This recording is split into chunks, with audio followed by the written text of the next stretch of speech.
Hello everyone and welcome back to LewisNews, your #1 YouTube channel for all types of Spider-Man news. And in today's video, we are going to be talking about Spider-Man Across the Spider-Verse. And we've actually got some fun little character information regarding Miguel O'Hara and producer Chris Miller coming out and talking about the character of Miguel O'Hara in early development of the film and what he was originally like before we saw the finished product on the big screen. Before we get into that, if you are new around here, make sure you're subscribed because we're so close to 1,000 subscribers and I'd really love to hit that goal by the end of the summer. And also we cover everything from the games and movies and the shows, so if you are a Spider-Man fan, this is the channel for you, so make sure you are subscribed. But with that being said, let's get straight into this.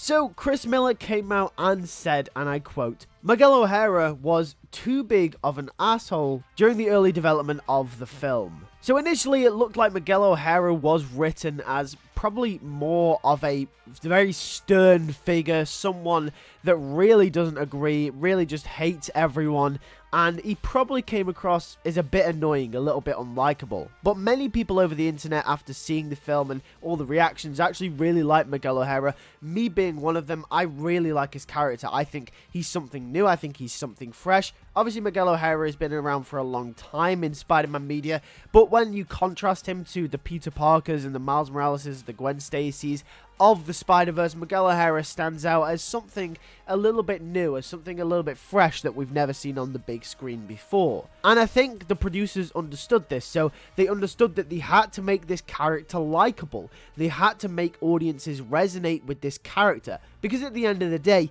he is Spider-Man. He is still Spider-Man. He is still trying to be the good guy, trying to do the right thing.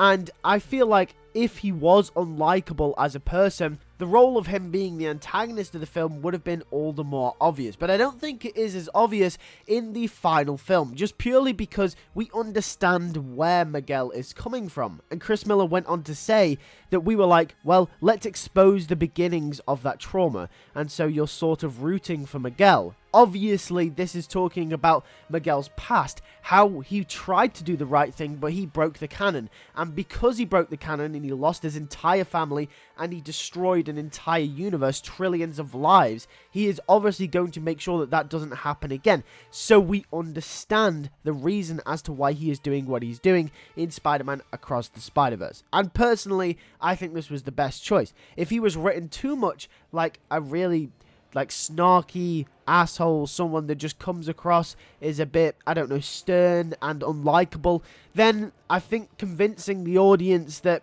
this Spider-Man does have some ground to stand on would have been a lot harder. So I think from a writing perspective, and even when it comes to Miles Morales and how he stands against Miguel and how strong that is, I think it helps all around. I think it helps the story in every single aspect. So yeah, that's really interesting, and it's interesting to see that they actually did have a draft of Miguel that they didn't like to begin with, but then obviously they reconfigured it, and that is the final product that we saw on screen. But with that being said, that is pretty much it for today's news. Obviously very short, but tomorrow we do have some Venom 3 news, so make sure you're subscribed so you can stay up to date with that. We post every single day at 7 PM UK time, so make sure you are subscribed so you can get that video as soon as it comes out on the channel. But with that being said, thank you guys for watching. I'll catch you guys in the next video.